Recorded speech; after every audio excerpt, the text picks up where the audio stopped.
everybody. Happy New Year. It's 2024 now, so hope you guys have a clear vision for the path ahead as we go into yet another year. And I know we all have high hope for it, so I hope you guys make it an amazing year. We have a great show lined up for you. I can tell you that much. We are joined by Will from Michigan, who is here to share his many different experiences with not only ghosts, but UFOs and cryptids. So, buckle up, folks. This is going to get pretty intense.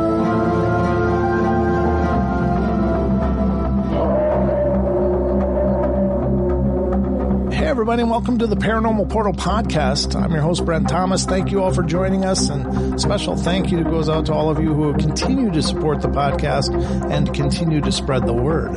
Always remember, if any of you out there have experiences of your own that you'd like to share, feel free to email me at paranormalportalradio@gmail.com. Again, paranormalportalradio@gmail.com, and you too could be a guest on the show.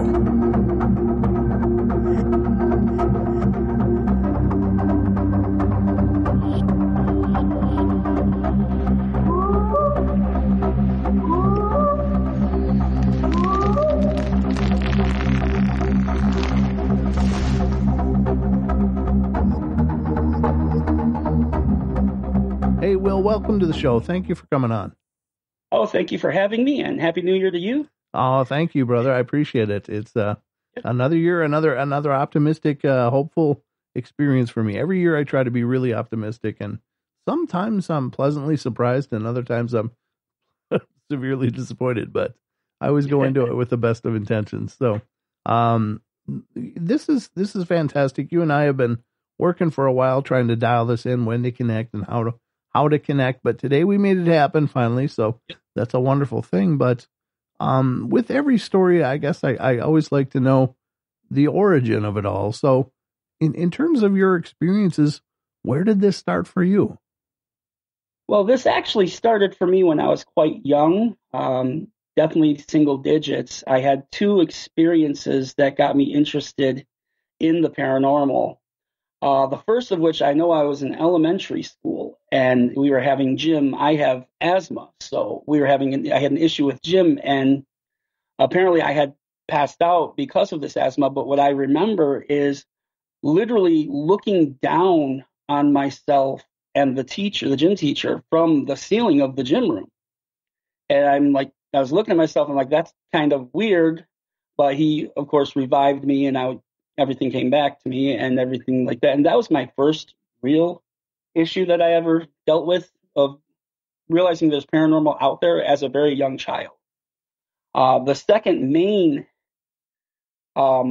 incident, as maybe a couple years after that, I had a neighbor friend, and him and I would play this little game on the stairs to his apartment where one of us would step up one step and jump down, and who's braver than that? Well, the next one will go up to the next step, jump down. And we got to about 4 steps, and he started chickening out and started teasing me. And I'm like, oh, yeah, well, watch this. And me being a silly, cocky little kid, I go all the way to the top step. There's like about 12, 13 steps there, not even thinking for my safety. Oh, God. And I just say, watch this. And I go and jump. And I literally felt an arm lift up under my legs and from around my back, carry me down and drop me down in safely. Oh, neat. Now, my friend completely freaked out, obvious, from seeing this, because he said it literally looked like I floated down. And at that point, I realized, I know I have an angel watching out for me.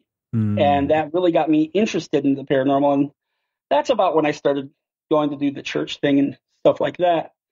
But I've always been interested in aliens, UFOs, Bigfoot after that, because anything that had to do with the paranormal, to me, at a young age, was just something interesting.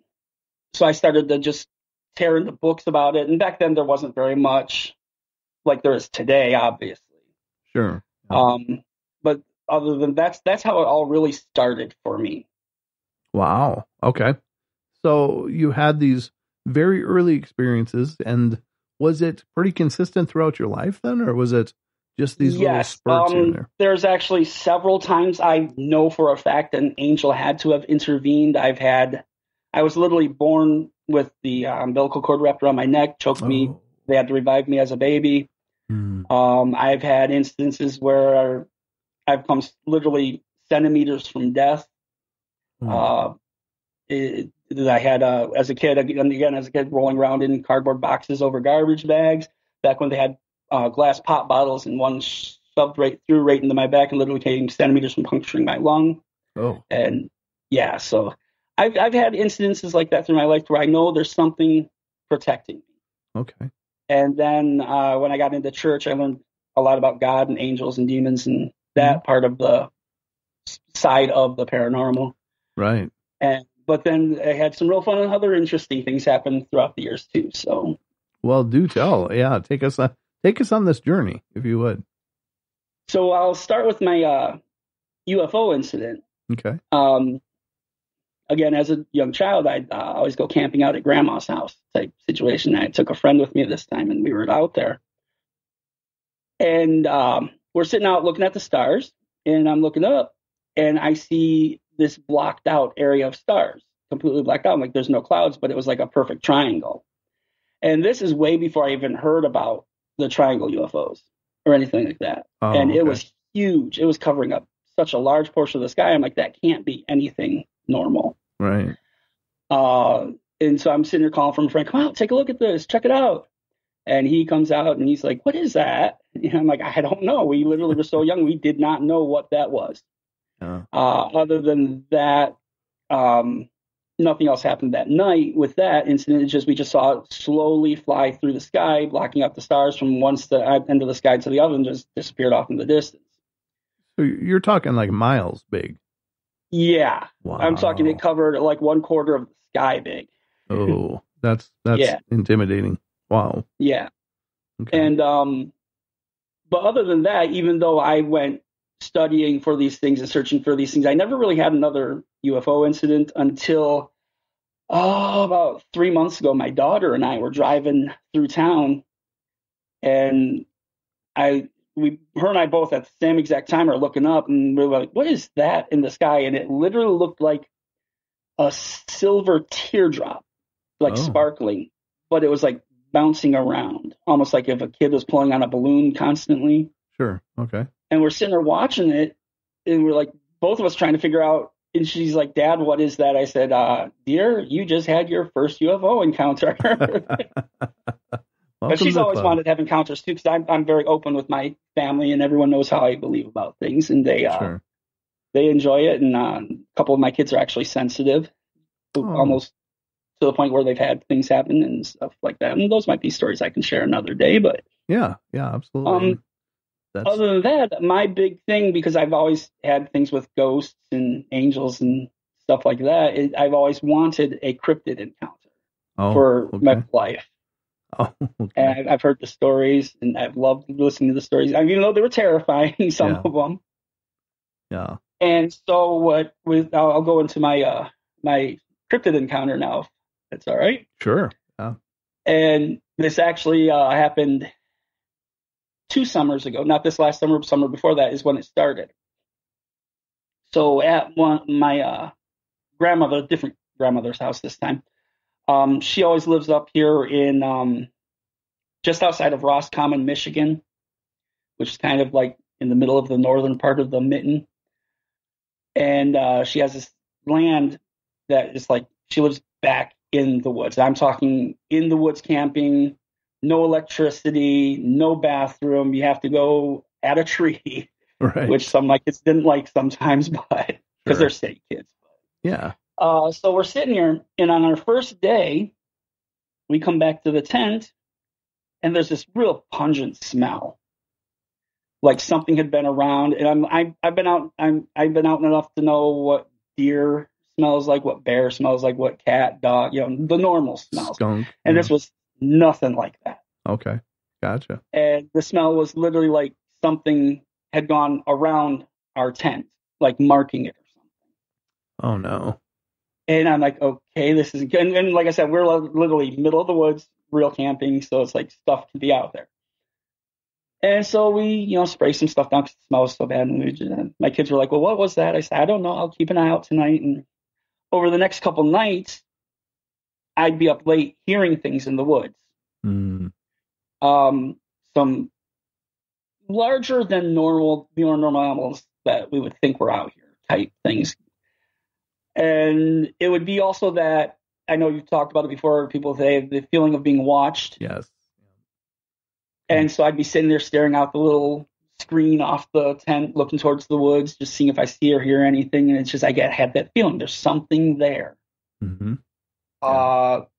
One of the other nights, my son woke up with that feeling. He's like, Dad, he woke me up. He's like, there's something. He's like, I can't hear it. I can't see it, but I feel there's something watching us. Wow.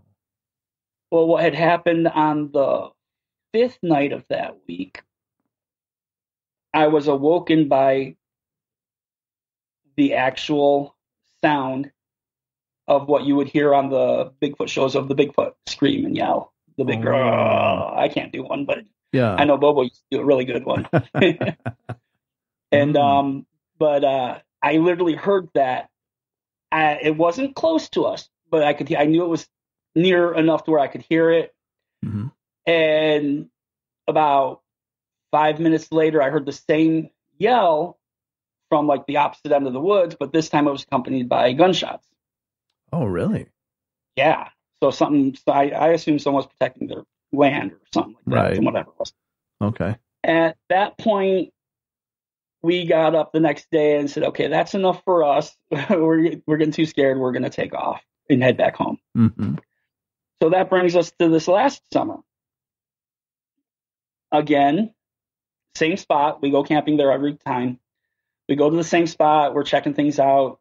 I bring some cameras this time just to keep an eye out at night and stuff, and didn't catch anything, unfortunately. Mm-hmm. So it starts up again with the noises, but like quite a few of the people that are out in these woods, they have their family dogs and stuff to protect their land and things like that. Mm-hmm. So we're hearing 2 nights in a row this one dog just going nuts and just going crazy.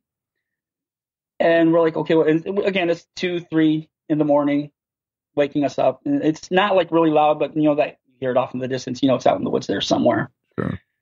And then on the second night, out of nowhere, we hear the dog yipe, really like something hurt it. Oh, no. And then there was silence. Oh. But then we could hear when the owner got home, started wailing and bawling and crying. He was screaming out, "Oh no, it got my dog! It got my dog!" As if it knew what it was. Right. And we could hear that from where we were, from wherever he was in the woods. Mm. Just the crying out about his poor dog. Okay. And that next night, again, I heard the scream, like the good old fashioned howl from the Bigfoot or whatever it was out in those woods. Mm. And again, at that point, my kids are like, okay, we're done. We got to go. Yeah, you hardly blame them. I believe that is pretty much my encounter. Yeah. Now, so far with Bigfoot or possible dog. I think that's pretty incredible. Just for clarification, you're on the lower part or the upper peninsula when you're camping? The lower part of Michigan. Okay. Because you said. But it's like the upper part of the lower part. Okay. So it's near. Is it going like towards Mackinac Island in that area? Yeah. Okay. Yeah. We're like, Roscommon would be like from here, maybe a 200-mile drive to get to the Mackinac. Okay. Bridge. I do want to go back to that second UFO experience as well. Because a question occurred to me. It's like you had said how amazingly immense the first one was, but the silvery balloon one, how big would you have said that one was? Now, based on how far, I would say it was maybe quarter mile, half mile up in the air. Okay. And it looked, I would say, roughly the size of maybe one of those toy cars that kids ride around in. Oh, okay. So it was pretty small. This was one of those really smaller ones. Okay. Gotcha. That people sometimes see. At least to me, it was. Okay. Unless that was like the only piece of it I could see at the time, like could have been cloaked or whatever. Sure. Or it was a lot further away than you believed. Or that. Yeah, I didn't think of that either. Okay. Gotcha. But it was shimmering where the sunlight was shining right off it, and it looked almost liquid metallic to me. Okay. Where I could see it.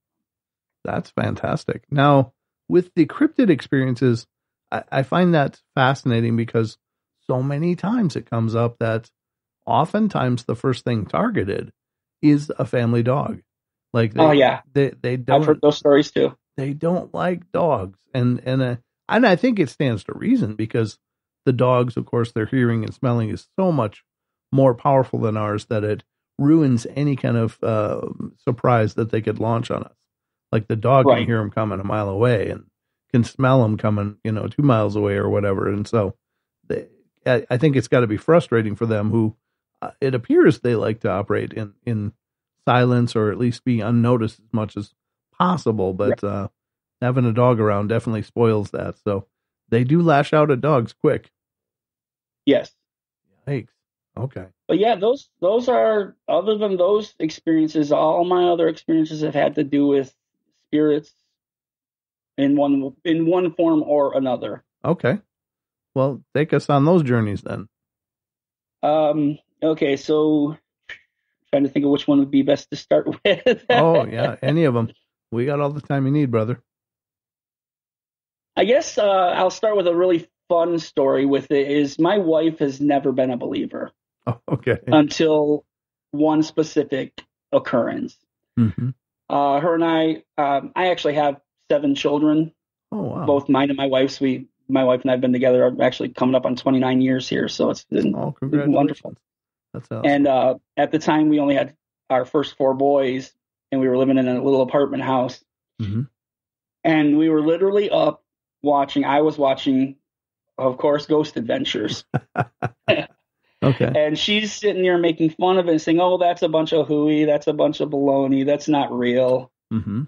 And we both turn to this little corner that peeks into the living room. And one of my boys had peeked around looking at us. And literally at the same time, we both go back to bed because it was late. Uh-huh. And had disappeared around the corner. But we didn't hear anybody running back up the steps to the bedroom. Oh, okay. So she's like, we said get back to bed. And so we both stand up and we go out there and look, and there's none of my kids there. And she's like, wait, what? And so we both go upstairs, finding all 4 of them fast asleep. Ooh. So none of them were down the stairs. Uh-oh. And she's like, what is going on? I said, dear, you just had your first encounter with something you don't believe in. How did that go for her? At that point, she kind of took a little more respect to because at the time I was studying the stuff. Okay. For myself. Mm-hmm. And part of my study other than books is to watch all these shows. I've literally seen every episode of some of those shows, every single one of them. Uh-huh. Yeah. And I do it with an eye open to what can I learn from this and things like that. And I was explaining to her, what you had seen had been some kind of spirit of some sort or something that peeked around the corner at us. Yeah. And after that, I know you've mentioned before, sometimes when somebody has an experience, sometimes the experience starts to increase after that. Yes. Over the years from there, she started seeing the same things I would be seeing. We had one house where we had this cowboy. Mm-hmm. I describe him as the cowboy because he always has a cowboy hat on, a big buff guy. He'd just be standing in the doorways watching over us. Oh, and we never felt anything negative from him or anything. But she said it kind of gets creepy when she wakes up in the middle of the night and she sees him just a glance of him just there in the doorway. Right. Yeah. But we've also had those experiences with when my grandmother, the one that owned the land up here in Michigan, had died. Oh. This was quite a few years ago now. And she woke me up. She's the one that woke me up on this one and said, "Look in the closet by the closet door."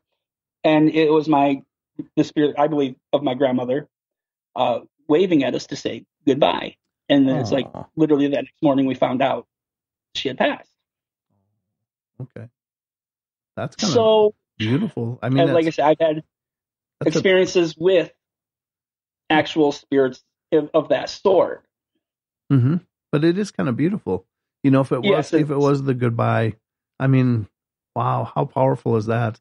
That her love saw her through in order to make that last connection.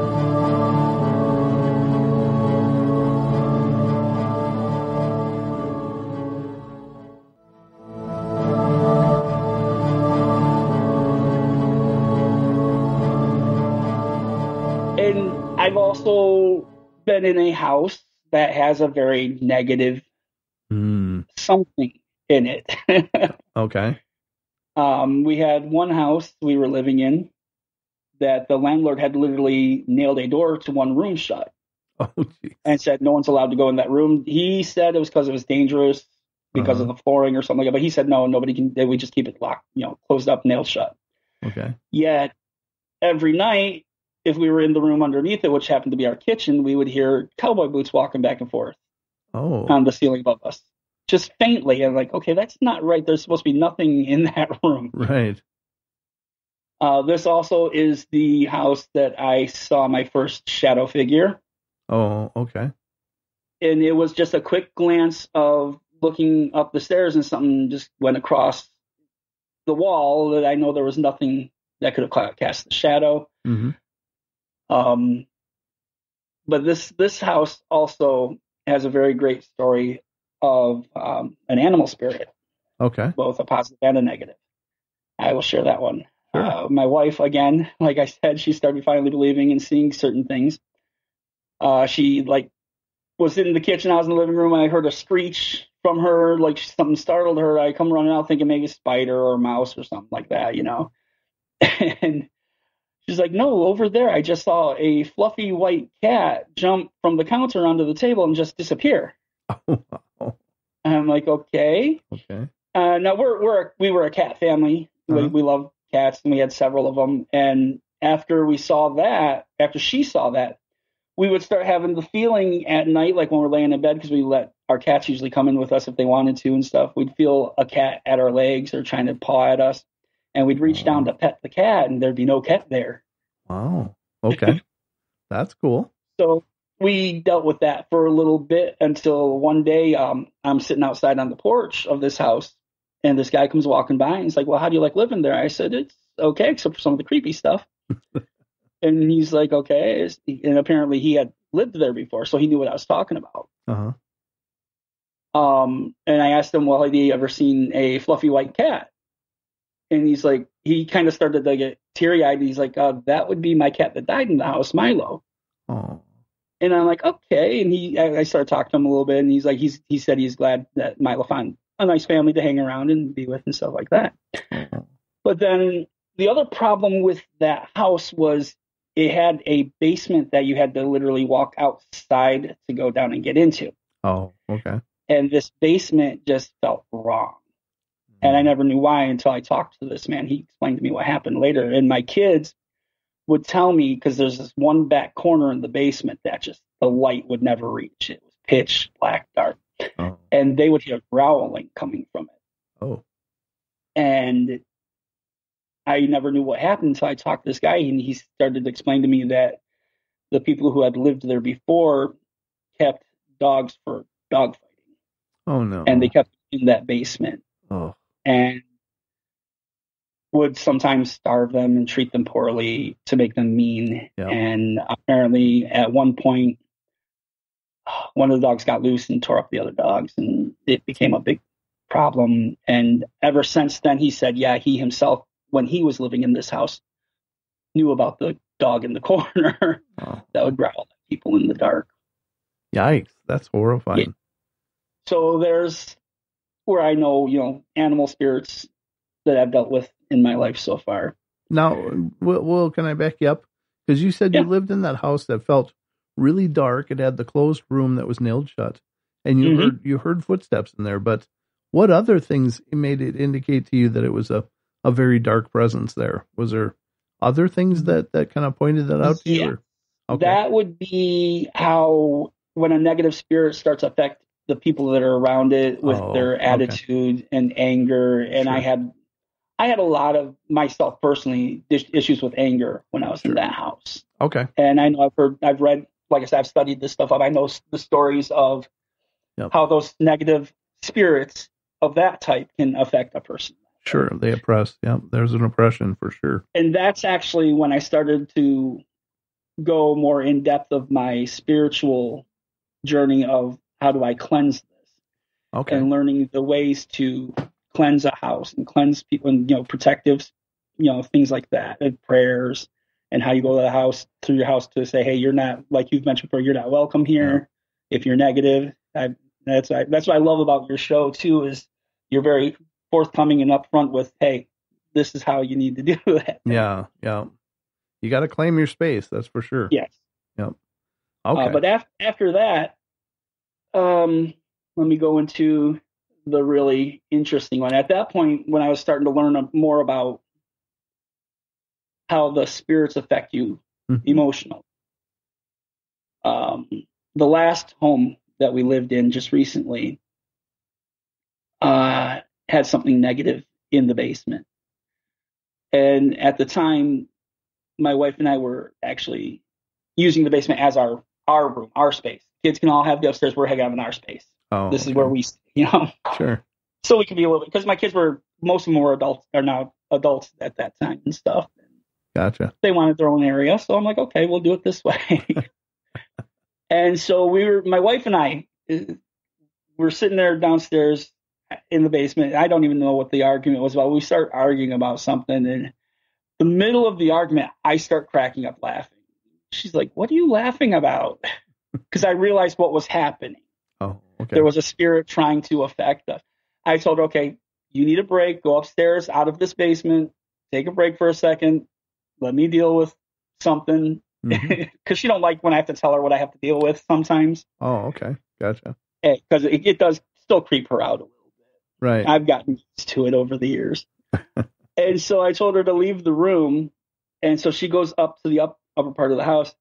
And then all I hear is a scream from upstairs after a little bit of like a tiny smash. And we get upstairs. I get upstairs, and my daughter, who I mentioned before, she's my only daughter out of the 7, had a little curio cabinet, which she was going to be storing something in, one of those glass shelf cabinets. Right. And the middle shelf had smashed on its own. Oh, no. Like somebody karate chopped through it. Oh. And everyone's asking what's going on. I said, I can tell you what's going on. Whatever was down there trying to affect me and your mother was upset that it couldn't affect us, because I started laughing at it.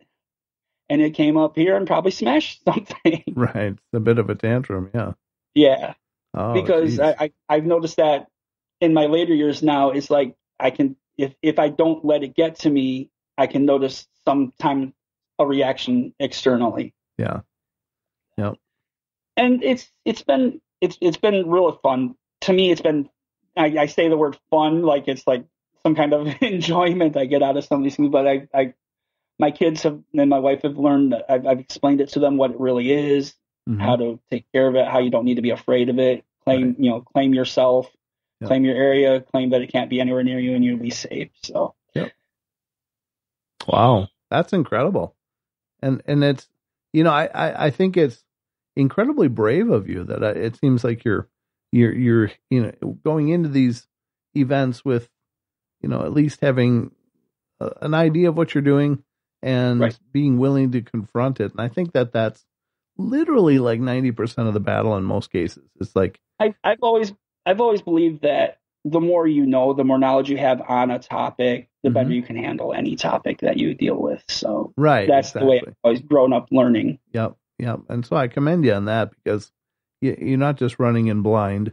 You're running in with at least an educated idea of what the situation is, and you're confronting it. And I think that in most cases, that's all you need.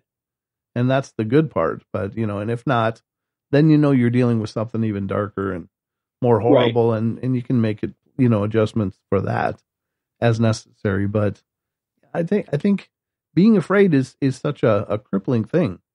And the last thing you want to do is give up control through surrender of fear.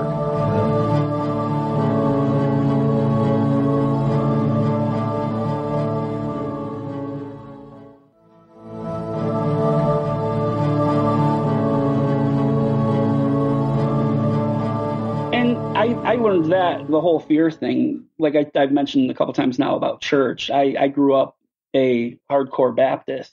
Okay. And there were certain things, well, we don't believe in this, we don't believe in that, this is wrong, that's wrong. And growing up with that, my heart, when I heard certain things kind of like took pause.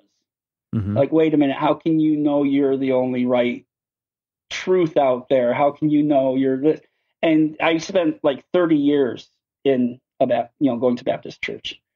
And one of the first things that was ever taught to me by my very first pastor, I've always held to heart, is he always taught me that, he taught actually a few of us boys, never believe something just because somebody older than you or in a position over you says it's true. Right. Go out and study it for yourself to find your truth.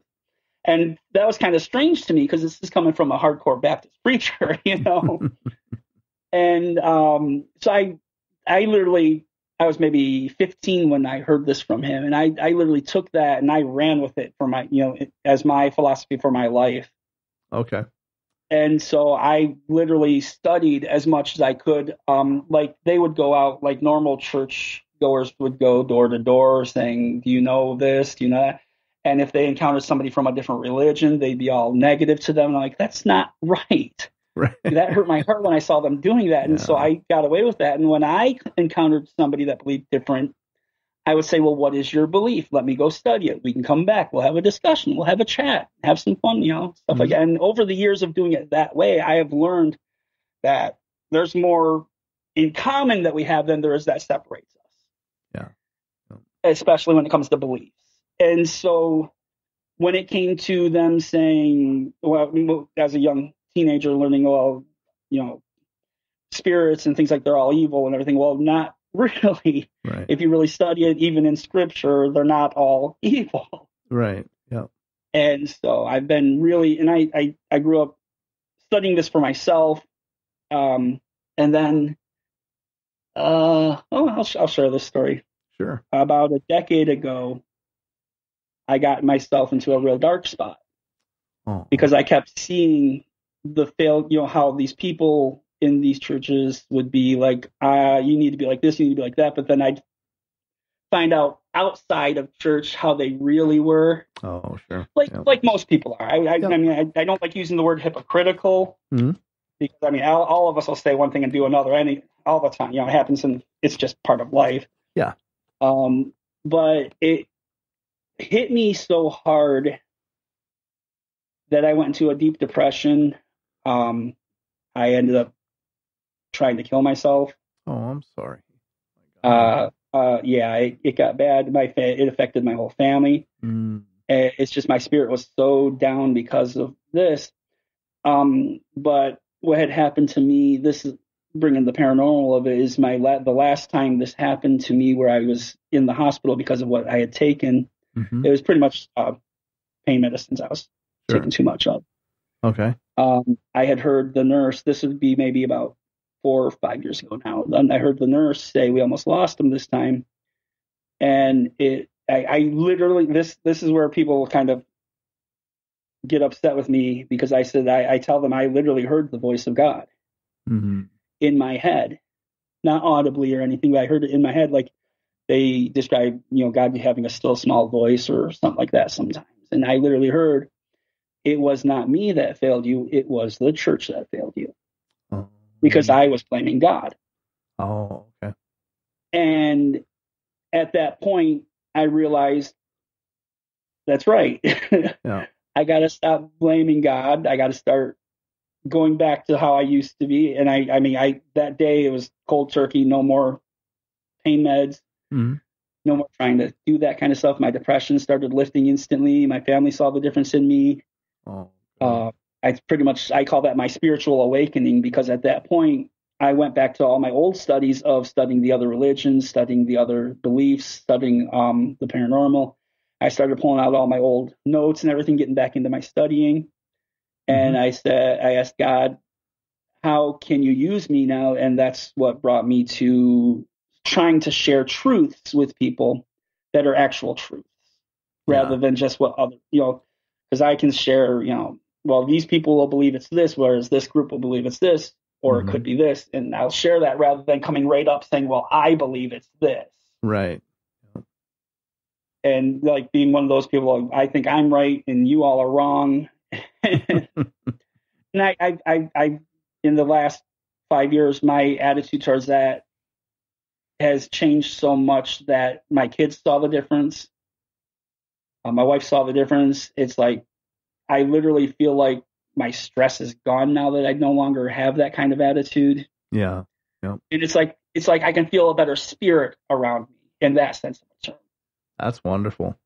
And it's frightening how manipulative those dark things can be, and how subtle they can be. And it just makes it feel so much like it's something in you when it's not. It's something being portrayed to you, and we still, we suck it up hook, line, and sinker. And it is scary. It is scary that there's such, darkness out there, but I'm really proud of you for seeing through it. That's incredible. And that's another reason why I wanted to come on your show too, is because I've like I said, I've been listening to you. I'm like almost done with season 2 of your stuff right now on the Spotify. Okay. Literally on the ones with Bobo right now. Nice. And I love how you always say, you need to find your truth. Yeah. And the way you word it is just so beautiful, and I that's what I really like about. Oh, thank you. Yeah, I don't pretend to have many answers. In fact, but I don't pretend to think anybody else has either. I just think. Yeah, exactly. And that's how I've in these past few years have come to my belief, the way I believe now, because I got out of the Baptist church, I got out of the church in general, and have just been going back to, if this is what you believe, if you're going to hold true to it, then that's a good thing. It's a positive thing. Right. And I willingly share how I believe about things now with people, and it has changed since what it was back then, because again, like I said before, I've studied I've studied so many different scriptures from different religions. I've studied so many different things just to make sure I have my knowledge correct. Right. Yep. Rather than jumping into like a conversation with somebody and not knowing anything about what they believe. That's very cool. Wow. And and that's where part of the dreaming comes into my story of my dreams that I have. Because one of the things I had asked that pastor from the past was, does God still use dreams? And of course, his answer was a flat out no. That doesn't happen these days. And I questioned him because I had a dream at the time. I grew up ever since I was a kid with extremely vivid, lucid dreams. About 70% of my nights, I can't tell if I'm awake or asleep because of how vivid these dreams are. Oh, wow. Okay. And God has used these to show me things in my life at times. But it's these dreams. I guess the fun thing about dreams is, how people always realize, well, at the point you realize you're in a dream, you can control what you're doing, things like that. And it's like me for that, like I said, most nights. But for me, it's like those rules of dreams that you read about sometimes of like, if you look at a clock, it's not going to look right. If you try and read something, you're not going to be able to read it because it's all be jumbled up. Right. That's not like that for me. Oh, neat. And yeah, it's very strange because in my dreams, I've had dreams of reading things. I know I have dreams of looking exactly at the clock. I have dreams of people that come back into my dreams and things like that. I've literally had dreams where I've encountered past loved ones and had conversations with them. And they felt that kind of realness to me. And it's to me, it's a beautiful thing. And that's why I like some of your episodes recently that I've heard of the first couple of seasons about some of those people talking about their dreams. And it's like, I'm like, yes, that's exactly what it is. You're right. Yeah. And I think that's the powerful part of it too, is having a repository where people have shared their stories and allowing other people access to that to go in and listen to what they've experienced. I think a lot of times we do help each other out in very profound ways just by sharing our experiences. Oh. My thoughts on that is everybody has a few pieces of the puzzle. Yeah. And unless we come together in kindness and share our pieces, we're never going to be able to see the big picture. Right. Yeah. Good point. Yeah. I like that. Yeah. We all got a long ways to go, but I think that, oftentimes dreams do get overlooked. And in a historical sense, I know dreams were considered a very profound way of gaining vision and awareness of the issues around. Oftentimes very, embedded in symbolics and such. But, if you take the time and start diving into dreams, they can be incredibly profound. And I don't think it's just an exercise of where, there's a bored brain just starting to, throw neuron fireworks out there just to have a good time. I think it's oftentimes how we process life is in our dreams. And that's part of us just, I don't know, working through it. But it doesn't make it not real. And the thing is I can't tell you, I don't remember my dreams generally, but I'll tell you that the ones that I remember, when they're really intense, they're as real as everything that I've lived personally. And so you are experiencing the ramifications of incredible high stress, incredible, exhaustion and fatigue, and yet you never left your bed. And that's something incredible, I think, And I was actually physically dealing with that because of these dreams. I was having issues with falling to sleep. I was having issues with my health to the point I even went to a sleep doctor, and they put all the little probes on my head and had me sleep the night. And the funny thing is that night I had one of those extremely vivid lucid dreams. And he literally came to me the next, when he talked to me afterward to show me the results, he says, I don't understand this. I'm like, what do you not understand? I said, I was asleep. He's like, but he literally said, my brainwaves are showing both that I'm asleep and I'm fully awake at the same time, in a way that he didn't comprehend it. And it was confusing him. I said, well, I've dealt with this all my life. And he literally didn't know how to help me with it. So yeah, that's pretty powerful. To me, it's a real thing. So I've always, if somebody's talking about dreams, I listen to them. Yeah. And I think that's the other takeaway too, is that, honestly, we've got to get back to constructive listening, because you don't have to agree with everything somebody says, but you do have to weigh the fact that maybe they do know something, and you got to be able to receive it. And if you're not listening, you're not going to receive it. And I think those are almost the cheat codes of life. When somebody says, hey, I was going through this, but I figured this out. I mean, those are literally maybe even shortcuts. And to miss those, I think, would be an incredible tragedy. And I agree wholeheartedly with that. And it's with my children growing up. It's with them. I told them right from the get-go that, come to me and Mom, we're not going to lie to you about anything. You have any questions about anything. And they've had experiences, and I've talked to them through it and explained to them what they're going like. And to me, it's amazing that when you're more open about it, how much, even my own children, most children these days don't even want to talk to their parents. Yeah. That I know. But they'll come to me for anything, because when growing up, I even, I told them right from the get-go, we're never going to lie to you. Whatever you ask, we'll tell you the truth. I mean, if it was something inappropriate for your age, we'll just flat out say, nope, that's inappropriate for your age. Wait for a few more years or something, rather than going into details or anything. Yep. And it's to me, it's all about love and listening. Yeah. And the same thing with the religious aspect to me. It's supposed to be about loving your neighbor, loving everybody. Yet, how many times do people not go forth with that part of it? Yeah, unfortunately, you're right.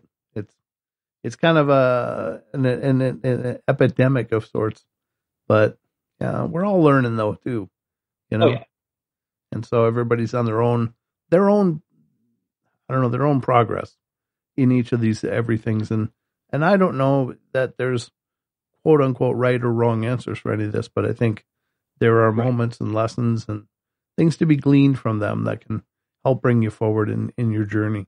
So very, very cool. And that's what, like I was saying with the incident of the my spiritual awakening after the last attempted suicide I had is when I asked God, what do you want me to do with my studies? He put into my heart, actually through my daughter, my daughter's like, well, you should do a podcast or a YouTube channel or something to let the knowledge you have about some of this stuff, to just put it out there. So I thought about that for a while. On my Facebook page, I started sharing little things with people on my Facebook page, but then I found out it'd be just easier for me to just make my own website. Yeah. And so I've made a website to share based on what I've studied, based on what I've learned, based on what I've experienced, kind of on the religious side of it. But I also have a few of the paranormal things in there, explaining about demons, explaining about angels, stuff like that on my website. And the one I'm actually working on right now is paranormal in the scripture, all the different occurrences that would be considered today paranormal, and just sharing that with them. Working on that one right now to get put up on my website soon. So, and what is your website, if you wouldn't mind letting our listeners know? Yeah, my website is called The Ecclesia of Many Pebbles. Ecclesia is spelled ECCLESIA.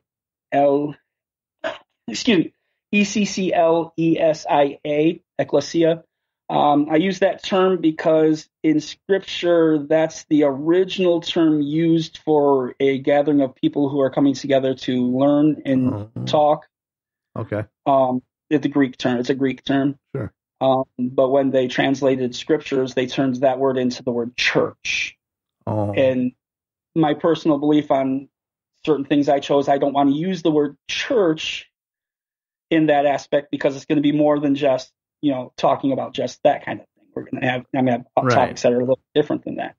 Yep. So I decided to use an ecclesia of many pebbles, and I used the many pebbles to reference that we're all just little pebbles, but if we come together, we can make a mountain. Yeah. Amen. And so, cool. It's the ecclesia of many pebbles.com. Awesome. And it's been going strong for 2 years now.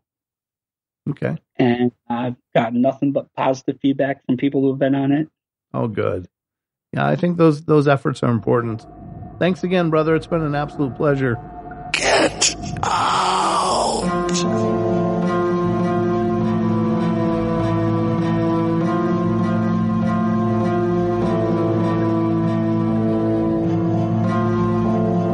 Guys, thank you so much for joining us here on tonight's show. I hope you guys enjoyed it. Please feel free to follow us on Facebook, facebook.com/Paranormal Portal Radio, as well as finding us on Twitter. We're on Twitter at Paranormal Portal, PORTL, and we'd love to have you stop by our YouTube page and subscribe and check out our shows there. We got hundreds of shows, Journeys into the Paranormal Portal, so I hope you'll check it out, guys. We're over there at youtube.com/Paranormal Portal, so hope to see you guys soon. We'll be back, of course, for more podcasts in the coming days. So we love you all. Be good, be kind, be nice. Take care of each other. Help each other out. Find the magic in every day, and remember to laugh as much as you can.